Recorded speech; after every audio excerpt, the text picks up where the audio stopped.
¿La luz check engine de tu vehículo está encendida? Podemos ayudarte con O'Reilly Veriscan. Es gratis y provee un informe con soluciones basadas en más de 650 millones de escaneos verificados por técnicos maestros certificados ASE. Y si necesitas ayuda, podemos recomendarte un taller. Pregunta por O'Reilly Veriscan. O'Reilly Auto Parts. 3, 2, 1. Muy buenas a todos, soy Pedro Ibar, esto es Emotion Me y hoy estamos en Emprendimiento Estoico hablando con una de las bases más importantes de cara a la gestión de los ahorros, a la gestión de los recursos en el emprendimiento, pero fuera del emprendimiento, y es que vamos a tratar las finanzas personales con Marcos Gutiérrez, Marcos Conker en redes sociales, Nacho Portillo en redes sociales. Y es que hemos hablado de emprendimiento, de cómo ganar dinero, de Facebook Ads, hemos hablado de muchos temas muy importantes, pero muchas personas nos decían, pero si es que yo no tengo dinero, yo no tengo recursos, yo no tengo medios. Y claro, a partir de ahí, pues hablando con Marcos y Nacho, surgió hablar de finanzas personales, y es de cómo empezar a tener esos recursos a mano y al alcance para poder empezar a emprender. Uh-huh. Entonces, lo primero, quiero agradeceros que estéis aquí hoy. Muchas gracias, Pedro, un auténtico placer. Pedro, muchísimas gracias por darnos esta oportunidad a Nacho y a mí, y creo que hablar de estos temas es súper necesario, porque hoy en día en la educación tradicional nos enseñan. Para que no conozcáis una al programa desde nuevas, les diremos que por un lado tengo a Nacho, que es CEO de Kinetic y es director de marketing en AudioFit, y por otro lado tengo a Marcos Gutiérrez, que es CEO de AudioFit y CEO de Natis. Y de FactAccess. Y de FactAccess, que es una nueva empresa que muy pronto vais a conocer. Y podéis buscarles en redes sociales y ver un poquito el bagaje que tienen pese a su juventud. Y sobre todo ver los anteriores podcasts, escucharlos con tranquilidad, donde hay un montón de píldoras sobre emprendimiento y programas mucho más avanzados del que vais a encontraros hoy. Pero seguramente no tan necesarios. Chicos, ¿qué son las finanzas personales? Bueno, pues antes de nada, en este podcast vamos a hablar un poco de finanzas personales, vamos a hablar un poco de cómo ahorrar un poquito más, cómo invertir, y sobre todo queremos llevarlo a un terreno más sencillo, más para todo el mundo, que nadie piense que la inversión es cosa de ricos ni cosa de gente que tiene grandes estudios. Entonces, vamos a hacer definiciones sencillas. En primer lugar, las finanzas personales, si me preguntas a mí, yo te lo diría que es la forma en la que tú administras tu dinero, pero sobre todo también que administras tu dinero a futuro, con tus pasivos, con tus activos, por ejemplo, todo el tema de hipotecas, tema de bolsa, temas de inversiones, de fondos. Entonces yo lo calificaría el arte de las finanzas personales como el arte de administrar tu dinero a medio, largo y corto plazo. Muy bueno. La idea básica es que a largo plazo tú quieres construir un patrimonio financiero para poder ser libre de todo. Si quieres dejar de trabajar, poder hacerlo. Si quieres dejar de depender de una pensión del Estado, dejar de hacerlo. Y la única forma de ello se llama ahorro. Ahorro y trabajo duro. Y constancia. Entonces, la clave es el ahorro periódico a largo plazo. Uh-huh. De hecho, esto es muy importante. Si tú inviertes 100 euros al mes durante 50 años a la rentabilidad media del IBEX 35 o del S&P 500, acabarías dentro de 50 años con 400.000 pavos en la cuenta del banco. Entonces, esto es muy importante, porque la gente en casa piensa que para ser rico, entre comillas, o para tener un gran patrimonio, hay que ser millonario y ganar muchísimo dinero, y esto es un mito. El ahorro recurrente y el interés compuesto hacen magia. De hecho, es muy importante que dejemos esto claro, porque hay muchas personas que piensan que para ser ricos lo que tienen que hacer es comprarse una casa y ponerla en alquiler y hacer lo mismo te compras esa casa, te compras otra casa, y estamos diciendo que, a ver, eso al final queda muy bien de cara a vender un libro, como por ejemplo desarrolló Kiyosaki en muchos de ellos, ¿no? El tema del real estate, sí. Pero al alcance de la mayoría de la gente creo que son temas que al final es absurdo comentar, porque no todo el mundo tiene un colchón de 150.000 euros para poder disponer de ellos y comprar un piso, comprar un... No, incluso más. Al final, yo creo que lo bueno del tema de las finanzas personales es aprender a diversificar y no a simplemente copiar y pegar lo que ha hecho otra persona, ya sea en el real estate o en cualquier otro negocio. Y sobre todo el tema del real estate, al final yo creo que todos conocemos lo que sucede con la crisis. De hecho, Marcos y yo tenemos un episodio donde hemos hablado de la crisis financiera, de cómo a raíz de la quiebra de Lehman Brothers, todo el tema del mercado inmobiliario. Entonces, yo creo que si alguien nos escucha ahora mismo tendrá un poco de reparo a todo este tema de vivienda y demás. Y me gusta mucho lo que ha comentado Marcos de que la gente se tiene que concienciar de que el invertir en bolsa no es para millonarios, que lo puedes hacer hoy en día con tu móvil sin ningún problema. O sea que al final el ahorro es lo que va a determinar qué tienes en el futuro. Sin duda. Entonces, quizá el primer principio de todos es diversifica tu ahorro. Es decir, no pongas todos los huevos en la misma cesta. Esto es como lo más esencial. También te digo que mayor diversificación no es mejor. Por ejemplo, la diferencia entre tener 40 acciones y 400 a nivel de diversificación del riesgo no te va a aportar ningún beneficio en cuanto a seguridad. Y en cambio la rentabilidad tampoco va a mejorar. Así que te diríamos que diversifica, pero tampoco te obsesiones con estar hiper mega diversificado porque no tiene ventajas. Durante el podcast vamos a recomendaros una serie de libros con una serie de enseñanzas, con una serie de principios a los que seguir, que creo que van a ser bastante básicos y bastante fáciles. Pero antes de empezar con los primeros, me gustaría, para que no lo sepa, desarrollar la diferencia que hay entre un activo y un pasivo, que creo que es algo que al final, si llevas tiempo escuchando el programa, te será muy fácil, pero si eres nuevo, pues seguramente sea algo que te ayude bastante. Para eso creo que Nacho lo puede hacer muy bien, yo lo he hecho alguna vez. A Nacho le encanta la contabilidad. Sí, a ver, pero como os digo de nuevo, quiero hacerlo algo sencillo. Bueno, a ver, muy rápido. Según el Plan General Contable, cuando se hizo aquí en España su última revisión, había más de 80 definiciones para activo. Entonces, al final, era muy difícil el decir cómo puedo definir la palabra activo o pasivo, tanto para alguien profesional como para alguien de a pie. Pero antes de entrar a valorar eso, yo haría la distinción entre, por ejemplo, inversión y gasto, que eso es muy importante. La diferencia entre una inversión y un gasto es, en el Tribunal de Cuentas se le pide la F6 y básicamente lo que nos dice es algo que sale de nuestra empresa y que no nos va a tener por qué traer nada más. Por ejemplo, un gasto en comprar unas mercaderías o comprar algún tipo de cosa. Nos tenemos un stock, pero no tiene por qué darnos nada a largo plazo. En cambio, el invertir en un terreno, el invertir en algún tipo de negocio, ese tipo de cosas, es más a largo plazo. La diferencia entre un activo y un pasivo es que un activo te puede generar unas plusvalías positivas, es algo que tienes a tu favor, como puede ser una vivienda, como puede ser un coche, como puede ser cualquier tipo de cosa así, y un pasivo es todo lo contrario. Por ejemplo, a mí me gusta poner este ejemplo que seguramente lo vais a entender todos. Tenéis que dividir toda vuestra vida entre activo, pasivo y patrimonio neto, ¿vale? Y esto es como la energía, ni se crea ni se destruye, simplemente se transforma. Cuando yo, por ejemplo, me compro una casa, ¿qué estoy haciendo?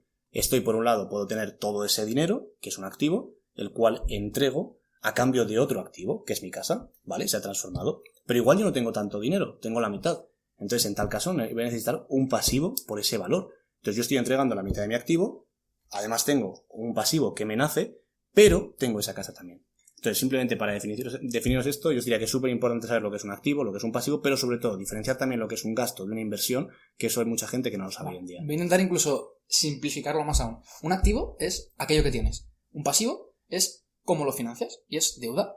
Y el patrimonio neto es activo menos pasivo, es de lo que yo tengo, cuánto he financiado yo íntegramente. Por ejemplo, cuando pides una hipoteca, el 20% suele ser patrimonio neto, es lo que tú has pagado, eso es tuyo. El banco te lo puede quitar. Pero el 80% restante suele ser una hipoteca, que es deuda con el banco. Y según tú pagas tu cuota mensual de la hipoteca, el pasivo va disminuyendo y el patrimonio neto va aumentando. Entonces, al final de acabar de pagar la hipoteca, tendrás el 100% de patrimonio neto de la casa. Y ahí entraría un debate muy interesante, que esto es algo que a mucha gente le da miedo, que es las dos visiones que existen en la vida, ¿no? Que es, ¿me apalanco o no me apalanco? Esto viene básicamente por aquellas personas que dicen, me quiero comprar una casa, pero no quiero tener una deuda. Y aquí creo que puede haber un debate bastante interesante, aunque creo que Marcos y yo vamos a estar bastante de acuerdo, y es que yo soy de la opinión de que no tienes que esperar a tener todo ese dinero para comprarte esa casa, comprarte ese coche o comprarte ese negocio, sino que tienes que saber apalancarte de forma gradual. Lógicamente con cuidado, tampoco estamos hablando de apalancarse con deudas en tarjetas de crédito como hace más de uno, porque no para de gastar y todo gastar lo que sea y gastar. crédito al consumo, huye de ello. Exacto. En cambio, lo que es un crédito para, por ejemplo, para abrirte un nuevo negocio, siempre y cuando vaya bien gestionado, más o menos, un coche, una casa, de tal forma que tú puedas permitirte el pagarlo, que no te ahogue, que no dependas única y exclusivamente de ese trabajo que tienes ahora mismo, porque mañana te pueden despedir, mañana se puede ir todo al garete. Entonces tienes que tener un plan de contención. A mí, por ejemplo, me parece muy arriesgado que el trabajador medio se endeude a 40 años, porque tú no puedes predecir tu flujo de caja futuro. En cambio, Nacho y yo, por ejemplo, que tenemos varias empresas, 4 o 5 fuentes de ingresos distintas y más o menos cuantiosas, dice, bueno, si una empresa va mal, tengo otras 4. Pero claro, el trabajador medio, si es despedido dentro de 5 años y tiene pocos ahorros, es muy fácil que a lo mejor no encuentres trabajo en 6 meses, en 9 meses y pierdas tu casa. Entonces, asumes un riesgo muy importante y creo que la gente no es consciente de esto. La gente se piensa que cuando pide una hipoteca, la casa es suya. Y es como, no. El 20% de la casa será tuya, campeón, pero el 80% del banco. Y como no pagues, te quedas sin casa. Claro, entonces, y ahí viene el problema. Yo animo a la gente a ser muy conservadora en tema financiero. Pues, chicos, vamos a empezar con una de las primeras enseñanzas de un libro que es, desde aquí, ánimo, porque te lo vas a leer en una tarde, que se llama El hombre más rico de Babilonia. y desarrolla 3 puntos, principalmente. El primero, y ahora si queréis podéis enlazarlo vosotros a lo que es la empresa, es el siguiente, y es pagarse a uno mismo, ¿no? ¿Por qué? Porque muchas veces nos encontramos con personas que dicen, tengo que pagar la hipoteca, tengo que pagar la luz, tengo que pagar el colegio de mis hijos, tengo que pagar... Entonces, el problema de pensar en pagar a todos primero es que te está alejando del progreso. Y dirán, no, entonces, ¿cómo lo hago? Pues en el momento que tú te pagas a ti mismo, encuentras la manera. Pero si empiezas a pagar lo demás, empiezas a despriorizarte. Y cuando empiezas a pagar todo lo que no eres tú, y te dejas al final, seguramente lo que queda en el final no puedas hacerte cargo. Para ello, dirán, entonces, ¿cuánto tengo que pagarme yo mismo? Bueno, pues lo que suelen recomendar es un 10% de tus ingresos totales. Si ganas 10, ahorra 1. Si ganas 100, ahorra 10. ¿Cómo vosotros, como emprendedores de éxito, cómo aplicáis este concepto en vuestra vida? Esto es muy curioso porque yo cuando conocí a MacroWizard, después de comer con él un día, me dijo, ¿dónde vives? Y le dije, bueno, le di mi dirección y tal, y me mandó un libro. Y el libro se llama Profit First, que es un poco de este concepto de págate a ti mismo primero, tú eres lo más importante. Porque si tú no estás bien, no tienes dinero para poder ir al gimnasio, comer saludable, dormir 8 horas, etc., no puedes estar bien. Y este libro es muy interesante, te lo recomiendo, está en inglés solo, creo, y es una tesis muy interesante. Problema, que si tú lanzas un proyecto y te empiezas a pagar a ti mismo en lugar de tus trabajadores primero, porque a corto plazo no puedes hacer ambas, yo me quedaría con pagar a los demás primero, porque un líder tiene que estar por detrás de la moneda siempre. Entonces, compro la idea y tú tienes que estar bien contigo mismo, porque si no el proyecto no va a avanzar, pero a veces tienes que priorizar a los demás. Estoy totalmente de acuerdo. Al final, sí que entiendo perfectamente lo que nos quiere contar Pedro con este libro, y es que si un CEO no se paga a sí mismo, corre el riesgo de quemarse, corre el riesgo de no tener esa clarividencia, esa tranquilidad para poder pensar, para poder dirigir, para poder captar, para poder dirigir ese barco. Sería como si el capitán del barco no come, y al final si no come no puede ni llegar al timón. Pero yo sí que comparto la opinión de Marcos más que nada porque cuando nosotros fundamos una empresa, fundamos una startup, al final los que tenemos ese mayor porcentaje, ese sueño, somos los fundadores.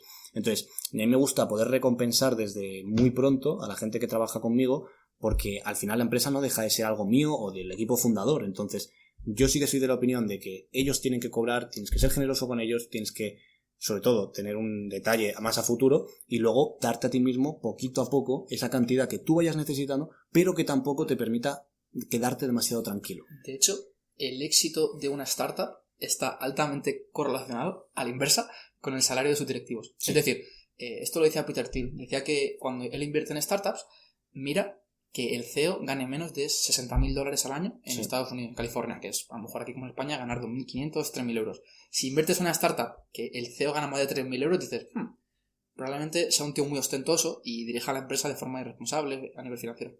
Me encanta porque el oyente se estará dando cuenta de los matices tan grandes que hay entre la empresa y las finanzas personales. Y como en la empresa es súper importante ser el último en cobrar, pero en tus finanzas personales, cuando eres una persona asalariada, que es al final lo que estamos intentando transmitir a las personas que estáis aquí y queréis empezar a emprender, súper importante que vosotros seáis los primeros en cobrar.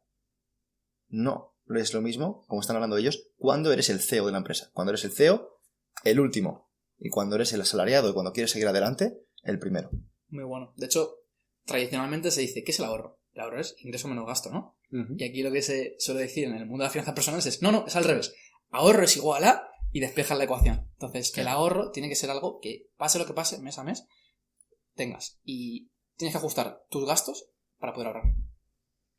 Siguiente punto, y no sé cómo lo vais a desarrollar en la empresa, pero bueno, seguramente lo conozcáis, lo desarrollo en La felicidad es el problema, y lo saqué de varios libros, no sé si fue de Tim Ferriss o fue de Taleb, que son las leyes de Parkinson, y habla del tema del control de gastos, y afirmando que muchas de las necesidades que ahora consideramos básicas, puede que no sean tan básicas, y seguramente en función de ir aumentando tus ingresos, vas aumentando tus gastos. Por ejemplo, un chaval que con 16 años trabaja en Telepizza, por ejemplo, o en Pizza Hut, y cobra 600 euros al mes. Entonces ese chaval dice, gano 600, vengo de ganar 0, pues me puedo comprar mejor ropa, me puedo comprar suscripción a Netflix, me puedo comprar suscripción a Audiofeed, me puedo comprar una serie de cosas que antes no podía, y esos ingresos le permiten a lo mejor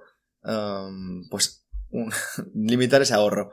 Cuando esa persona, en lugar de trabajar en esa empresa, aumenta de categoría y consigue un trabajo donde le van a pagar mejor y gana, en lugar de 600, gana 1200, dice, ostras, ahora sí que puedo comprarme un coche, puedo comprarme un viaje a no sé dónde, puedo, etcétera, etcétera. Entonces, lo que sucede con eso es que no le deja margen para maniobrar porque se ha adaptado a sus ingresos en lugar de los ingresos adaptarse a su vida. Y llega un momento que no te permite manejar porque piensas que todas las cosas que necesitas realmente no las necesitas. Lo que pasa es que al final el tener más dinero hace que a través del neuromarketing creas que tú necesitas un montón de cosas que el mercado te está ofreciendo. ¿Cómo veis esto vosotros? Pues, a ver, yo creo que Pedro ha dado en el clavo ahí, y es una debilidad de muchas personas que empiezan a ganar dinero. Y sobre todo te diría que viene de personas que no han tenido dinero durante la mayoría de su tiempo. Porque cuando tú naces en una familia acomodada, tus padres más o menos intentan inculcarte el valor de tener ese dinero porque seguramente tus padres no hayan venido de una familia adinerada. El problema es cuando tú vienes de no tener dinero nunca y de repente, por lo que sea, empiezas a tenerlo. Da igual si son 600 o 6000. El problema es que tú empiezas a dejarte llevar por esas cifras y, como dice Pedro, ¿no? Pues Netflix, o ropa, salir de copas, que también suele ser un gasto bastante grande, luego ya pueden ser cosas como las drogas y demás. Entonces, el problema que tiene es que tú tienes que adaptarte a ¿qué pasa si mañana no tienes ese dinero? ¿Qué pasa si mañana tienes un hijo, o tienes una mujer, o tienes una enfermedad? Si eres capaz de volver a ese estado anterior, perfecto. El único problema es que no habrás ahorrado. Ahí ya, pues habrás aprendido tú. Entonces, yo creo que por eso es súper importante el hecho de que aunque tú ganes mucho dinero, y mira, yo os voy a contar el caso de un cliente que tengo, que este cliente conmigo está facturando cerca de 20 y pico mil, 25 largos al mes, 25.000 euros, y él asimismo se ha puesto un sueldo de menos de 2.000 euros, de 1.500, porque no quiere tener más dinero. Dice, yo con 1.500 euros puedo vivir, el resto se ahorra, se invierte, ya llegará el día en que lo necesite. Y me parece una visión muy interesante, porque de esta forma sabes que ese dinero que a veces se te quema en las manos, porque nos ha pasado a todos, ¿no? Que de repente dices, oye, ¿dónde estaba ese dinero? Me lo he gastado en ropa, me lo he gastado en salir, me lo he gastado en no sé qué. De repente dices, bueno, pues si no lo tengo siquiera, si ni siquiera pasa por mí, ya está, directamente lo ahorro, lo invierto o cualquier otra cosa. Me acuerdo que hicimos tú y yo un viaje a Bilbao hace casi un año, y me acuerdo que en el camino de vuelta hablábamos sobre si deberías acomodar tus gastos a tus ingresos o gastar mucho y de esa forma te obligarás a ingresar mucho. Uh-huh. Me acuerdo que decías que uno era como diferenciarse como un perdedor, ¿no? Y otro era decir, bueno, soy un ganador, así que voy a vivir de puta madre, pero también voy a ganar de puta madre. Y yo aquí soy muy realista. A corto plazo los ingresos no son muy sensibles, no van a aumentar radicalmente o caer radicalmente. De hecho, esto me recuerda un poco a los presupuestos públicos de los gobiernos, que hablan mucho de gastos. Y dicen, hostia, el gasto, lo que te vas a gastar, 100% es eso. Pero los ingresos no dependen de ti. No sabes si van a aumentar un 7%, un 10%, un 5% o van a ser menores. Entonces, como los ingresos no dependen de ti con certeza y los gastos sí, más te vale ser conservador con los gastos y siempre gastar menos de lo que piensas. No, pero justo por lo que me has comentado, a lo que yo me refería, que justo lo hablábamos ahora con uno de los chicos que es colaborador también del programa, que nos lo ha comentado, es... Yo no comparto a la gente que continuamente está diciendo, chicos, tenéis que gastar menos, es que gastas mucho. Cuando eso te lo dicen a una persona que lo único que se gasta es un cubata a la semana y ese pobre diablo piensa, ay, es que no tengo ni que salir de fiesta una vez a la semana. Yo a esa gente es a la que le digo, no, tú no es que estés gastando mucho, es que a lo mejor no te has educado en ganar bastante. Sí que es cierto que si trabajas en un trabajo convencional, vas a una empresa, tú no puedes llegar mañana al jefe y decirle, jefe, págueme 2.000 euros más. Pero vivimos en una época en la que yo creo que es más fácil que nunca emprender y sobre todo el llegar a ganar un salario bastante decente no es algo que lleve años, no es como abrir una tienda, tenerla ya en un sitio posicionado, imagen de marca, sino todo lo contrario, es digital y es exponencial. Y eso es a lo que yo me refería. Lógicamente, lo que no me refiero es que alguien empiece a ganar 2.000 euros y diga, pues me compro un Lamborghini, porque no tiene sentido, no te da, hijo mío, tienes que ir con cuidado y con cabeza. Pero yo sí que soy muy partidario de exígete cada vez más y llegarás mucho más lejos que si estás más cómodo. Sí, pero está claro que todos tenemos la capacidad de reducir nuestros gastos mensuales en torno a un 10% sin que nuestra calidad de vida se resienta radicalmente. Y me gustaría añadir un punto de vista estoico en esto, y es el minimalismo, y sobre todo a la hora de darme cuenta, leyendo ciertas personas o viendo un poco su estilo de vida, es que esas personas realmente, si nos ponemos por ejemplo gente como Elon Musk, Bill Gates, Steve Jobs, Warren Buffett, ves un poquito cómo van vestidas y van muy minimalistas, con una camiseta, con unos pantalones de hace tiempo, y no es, por ejemplo, como este rollo de Instagram que van vendiendo Pero porque ellos el no les hace coche, falta. el coche que tienen, o la camiseta que tienen, o la marca que tienen, el Gucci, el Prada, y como diría Bad Bunny, ¿no? Y a mí personalmente me transmiten que unos quieren aparentar riqueza y que otros realmente la tienen. Y sobre todo que al final mola, porque cuando he leído un poco sobre ellos, lo hacen porque les permiten ser más productivos en su día a día. El hecho de no saber qué se van a poner, el hecho de no tener que pensar en ese tipo de cosas, dicen, ¿Qué coche llevar hoy? ¿qué coche llevar hoy? Preocuparse si están arreglados o no, simplemente dicen, bueno, yo voy así, me permiten centrarme en lo importante. Y eso es súper estoico. Y al final a mí me atrae mucho este tema. Y muchas veces... No sé cómo lo veis. Muchas veces confundimos correlación con causalidad. Si tú te coges la lista Forbes y dices, hostias, aquí todo el mundo tiene un coche de más de 1 millón de euros. Y dices, sí, es cierto, pero ¿tú dirías que para ser multimillonario y estar en la lista Forbes hay que comprarse un Ferrari? ¿O primero hay que ser rico y después te compras el Ferrari? Es un poco como el estado de bienestar, ¿no? En plan de, ¿cómo se hicieron ricos los países de Occidente? ¿Con un estado del 50% o con un estado del 5% y según eran ricos aumentó el gasto público? Entonces, para ser rico, primero hay que generar los ingresos para serlo y después ya hablamos de gastar. Bueno, aquí tendríamos un ejemplo totalmente contrario, que es el caso de Paris Hilton, por ejemplo. Paris Hilton, ya lo ha comentado en muchas entrevistas, fue una celebrity que yo creo que todo el mundo le sonará el nombre al menos, y ella fue el caso totalmente contrario, el cómo ella iba endeudándose cada vez más para tener esos bolsos, esas ropas, porque con eso conseguía más atención de los paparazzis, conseguía más fotos más exclusivas y conseguía generar más dinero. Es un contrapunto, o sea, al final es un contraejemplo que no existe nunca, pero también puede existir. Y yo creo que en el caso de... Solo dos casos así, Paris Hilton y Dan Bilzerian. Dan Bilzerian, exacto. Al final, sí que compro que, a ver, cuando hablamos, por ejemplo... se tiene mucho dinero, Cuando hablamos de Bill Gates, cuando hablamos de Zuckerberg, cuando hablamos de ese tipo de gente, no hablamos de ricos, hablamos de multimillonarios. Gente que su fortuna se compra por miles de millones de dólares. O sea, no estamos hablando de alguien que, bueno, tiene la vida resuelta, no. Es que tiene la vida resuelta de todas sus generaciones. Además, son visionarios. O sea, son gente que sabe que ellos quieren trascender, o sea, que les da igual tener una casa más grande, más pequeña. Construir un legado. Bill Gates, por ejemplo, lucha para que en África no se pase hambre, para que haya agua potable. Mark Zuckerberg durante muchísimos años ha luchado para que haya internet en todo el mundo, porque sabe que internet te puede ayudar a estar interconectado.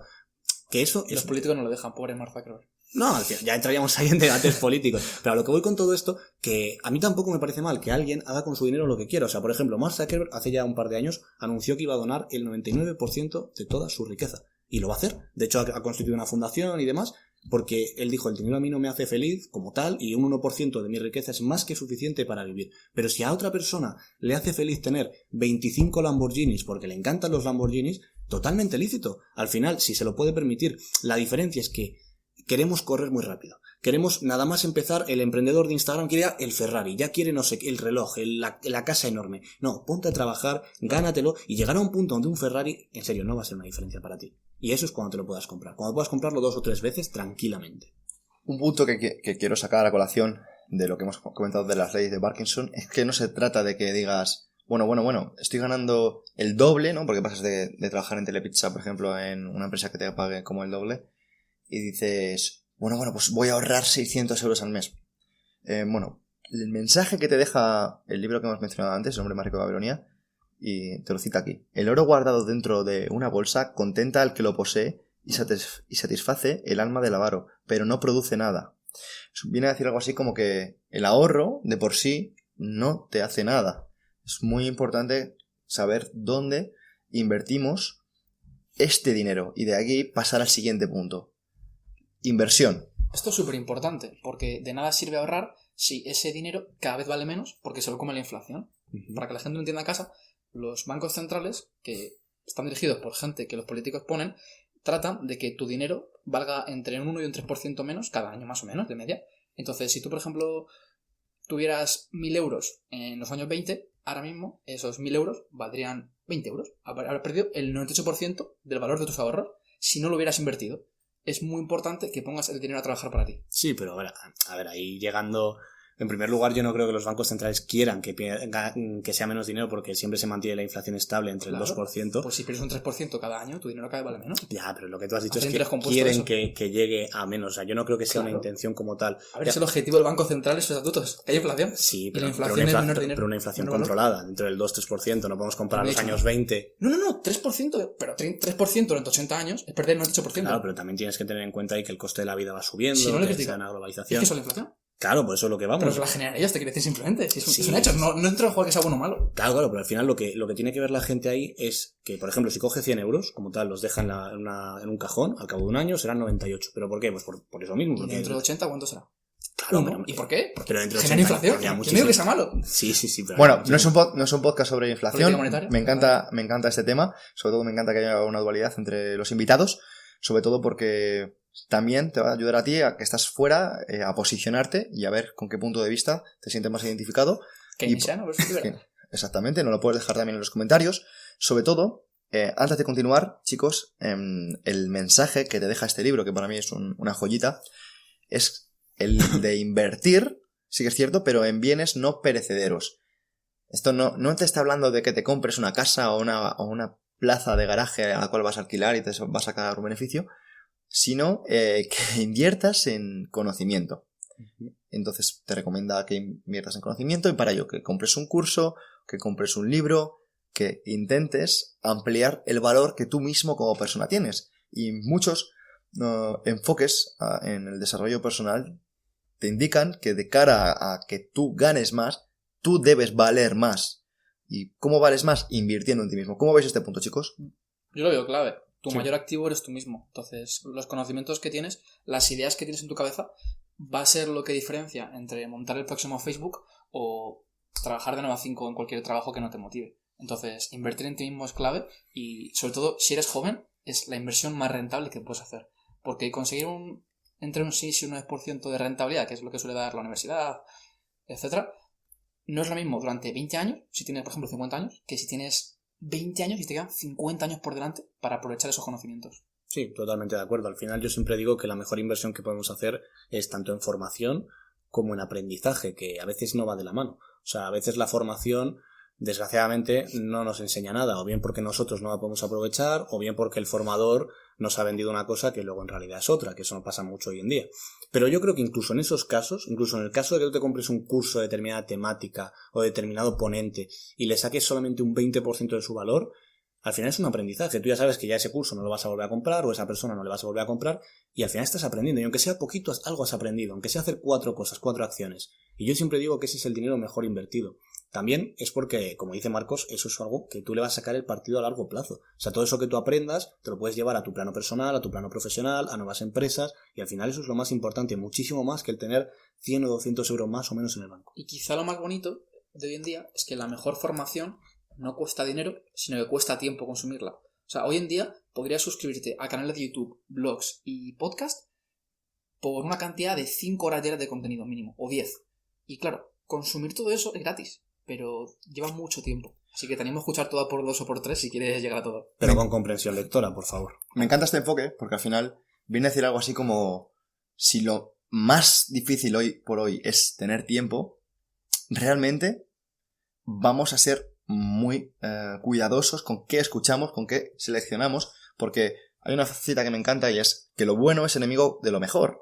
Y seguramente que tú estés haciendo algo porque sea gratis y porque realmente no te cuesta nada, significa que ese mismo tiempo lo podrías estar haciendo seguramente por algo que tal vez a lo mejor ya no sea gratis, pero que el factor del precio sea un factor diferencial y el nivel de tiempo que te llevaría a alcanzar ese mismo conocimiento porque lleva un trabajo más dedicado, te esté posicionando a un nivel que seguramente si fuera gratis no.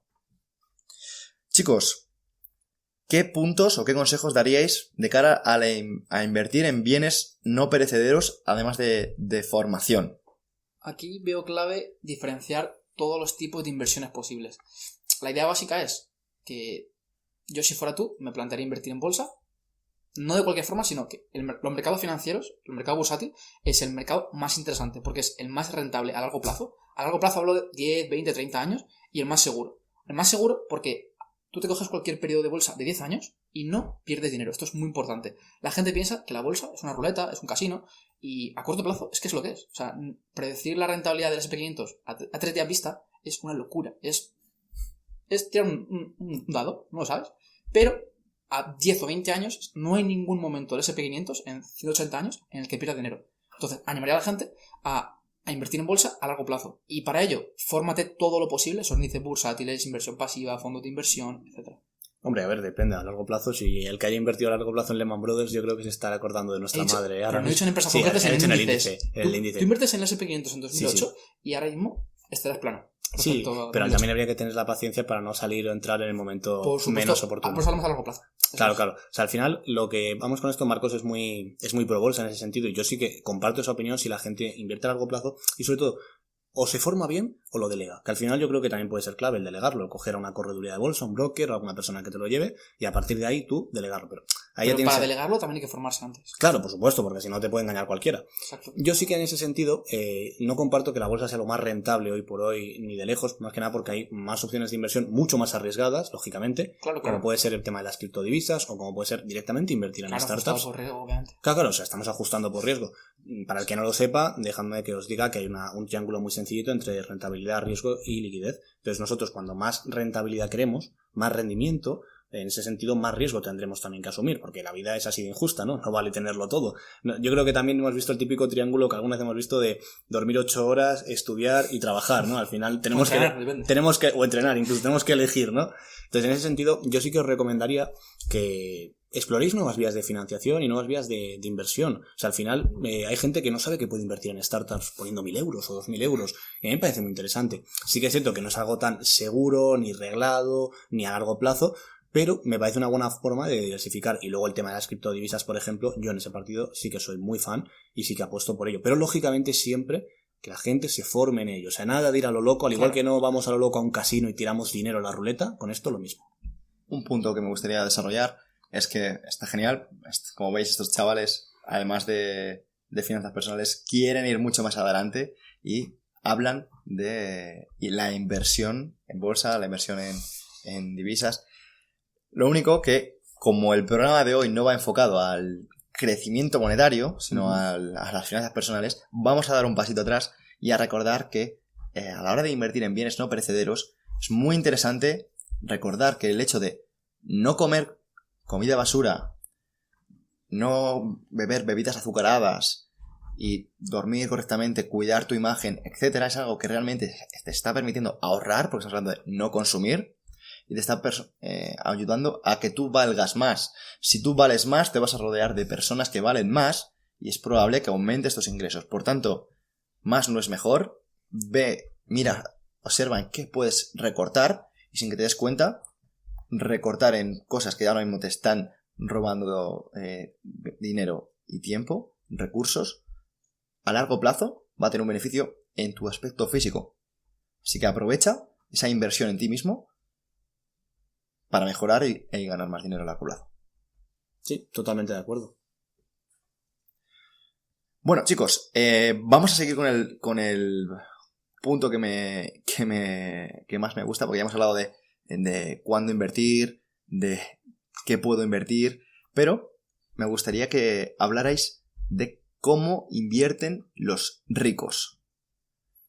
Bueno, si quieres que empiece Marcos aquí. La mayor parte de multimillonarios, es curioso, esto muy poca gente lo sabe, dicen, Amancio Ortega tiene 70.000 millones de euros. Y claro, se imaginan que tiene una caja con dinero, ¿no? Una piscina de oro, o una cámara secreta a los Harry Potter en la que tiene billetes y sacos de billetes, y es nada más alejado de la realidad. La gran parte del patrimonio de Amancio Ortega se llama índices, y son acciones.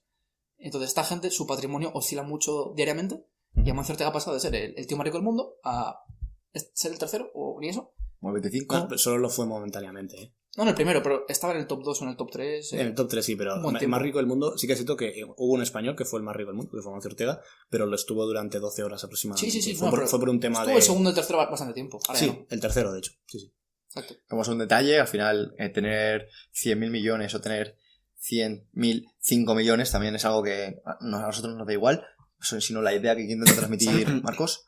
La gran parte de multimillonarios, la mayor parte de su patrimonio viene por sus empresas. Y la segunda, por otras inversiones que tienen. Por ejemplo, Warren Buffett. ¿Por qué es rico Warren Buffett? Porque tiene una sociedad que se llama Berkshire Hathaway, a través de la cual invierte, y no sé si lo sabéis, pero es el mayor accionista de Apple. Tiene un porcentaje de la empresa brutal, miles de millones. Y de Coca-Cola. Y Coca-Cola, exacto. Y dices, hostia, lo de Warren Buffett, ¿por qué es rico? Porque tiene parte de muchas empresas. Luego también, gente como Amancio Ortega, cuando tienes tantísima pasta, dices, venga, voy a diversificar un poco. Y también compra viviendas y hoteles y otra serie de bienes. Sí. Luego también hay otro tipo de inversiones que no hemos hablado. Nacho ha hablado de divisas, hemos hablado de mercado inmobiliario. En mercado inmobiliario puedes o comprar pisos o comprar trozos de empresas que compran pisos y te distribuyen el dinero del alquiler como dividendos. Hay muchas formas de entrar al mercado inmobiliario. Luego también están las materias primas, que es básicamente comprar derechos o digamos, comprar futuros. Eso hablaremos en otro podcast sobre el uranio. Si va a subir o bajar. Zumo naranja. Exactamente. También se puede, sí. Y así nos ponemos así, comprar royalties. Como por ejemplo, algo muy curioso que no lo sabe la gente, es que Michael Jackson compró los royalties de los Beatles. Sí. Y curiosamente, Michael Jackson tenía dividendos por comprar los derechos de otros artistas. O sea, lo que es algo súper curioso. Y seguramente ahora mismo no te estés dando cuenta, pero te puedas hacer rico simplemente con cosas que no te has planteado todavía. Esta mañana justo estaba leyendo en Tribu de Mentores que un powerlifter se hizo rico a través de inventar una especie de arnés para hacer press banca que se llama como slingshot, y lo hizo a través de sufrir una serie de lesiones muy graves que le impedían hacer lo que más le gustaba, que era por ejemplo el press banca. Y claro, él decía, pues que no puedo hacer press banca pesado, me siento muy mal. Y dijo, pues ¿de qué manera podría hacerlo? Bueno, pues inventó pues esta malla que estamos hablando, y con esa malla empezó a hacer más entrenamiento. Bueno, pues ha vendido más de 500.000 ejemplares. Imaginaos el dinero que puede llegar a ser eso. Por tanto, al final la inversión no deja de ser darte cuenta de que hay muchas cosas que no están cubiertas y que tú puedes aprovecharte y solucionarlas. Me parece increíble la historia de Mark Bell, que es la persona más que nada que hablas. Exacto. Y ese tío es una persona que tiene un coeficiente intelectual por debajo de la media. De hecho, su hermano, se llama Chris Bell, hizo un documental que se llama Bigger, Stronger, Faster. A la gente que se encanta el culturismo os va a encantar. Habla sobre el tema de los esteroides en el mundo, en la WWE, en el béisbol, etc. Y Mark Bell salía en el documental cuando no era famoso ni era millonario, y es el típico meathead que dice en inglés, tío que entrena muy duro pero que es tonto, o sea, que no da más de sí el pobre, y ha acabado siendo millonario, le ha comprado a sus padres una mansión, etc. Sí. Pues si queréis que sigamos desarrollando, básicamente, teniendo un poquito más de información, esa persona no se hizo rica de la noche a la mañana. De hecho, a través de leerse el libro de un influencer por entonces, que era Gary Vaynerchuk, Gary Vee en redes sociales, se dio cuenta de que los nuevos publicistas no iban a estar detrás de agencias, sino que iban a ser los influencers a través de redes sociales, Twitter, Snapchat, Instagram, y dijo, ¿de qué manera puedo estar ahí? Y cuando, por ejemplo, Tim Ferriss le preguntaba, ¿cuál es la mejor inversión que has hecho en tu carrera, ¿no? Y él decía, pues mira, las mejores inversiones han sido desde el libro de Gary Vaynerchuk, que me posicionó a darme cuenta de que podría ser un influencer, y unas gafas de los chinos de 2 euros. Porque esas gafas me dieron un toque distinto al de otros powerlifters y me posicionaron a nivel de conocimiento y de proyección y visibilidad en redes sociales. Y ahora creo que tiene más de 500.000 de seguidores en redes sociales, solo en Instagram. No quiero saberlo ni en YouTube ni lo demás. Sí. Lo que es una auténtica locura. Tiene un podcast que se llama The Powercast, que trae a leyendas del mundo de la fuerza, básicamente, y del culturismo. Y en Estados Unidos es de los podcasts más escuchados en el sector. Así que fíjate de qué manera más tonta puedes cambiar tu vida simplemente con pequeñas inversiones. Un libro, unas gafas, simplemente diferenciándote. Y este tío no es el mejor en nada a nivel de entrenamiento. Le encanta levantar pesado, pero a nivel de conocimientos es un tío promedio y ha llegado a esto. Imagínate tú lo que eres capaz de hacer. Yo creo que ahí es muy importante el tema de trabajar duro día a día. Y es justo lo que estábamos comentando antes, que hoy en día yo veo que la gente es muy cortoplacista. La gente ya lo quiere todo para hoy, lo quiere para ayer, ¿no? Y es que ya he lanzado un negocio, quiero inversión, quiero invertir, quiero una casa. Y al final, ejemplos como los de este chico, me gustan mucho porque hay gente que sigue pensando hoy en día que el emprendimiento el emprendimiento es cosa de gente que tiene una gran idea y no, al final es cosa también de personas como este chico que estábamos comentando, que lo único que tiene es una idea, mucha fuerza y ganas de seguir trabajando en ello todos los días. Bueno, pues simplemente para cerrar el episodio de hoy me encantaría que cada uno dejarais un mensaje. Así que, bueno, empezamos por Marcos. Mi mensaje para llevarte a casa es que el ahorro recurrente y en índices bursátiles a largo plazo es probablemente tu mejor apuesta, aunque no sea muy sexy, porque a todos nos encanta hablar de Bitcoin, de rentabilidades altas a corto plazo, de jugar en bolsa, de criptos, suena muy bien, pero creo que el mensaje para el trabajador medio, como mi padre, mi madre, que esa gente construye un patrimonio a largo plazo es ahorro periódico a largo plazo.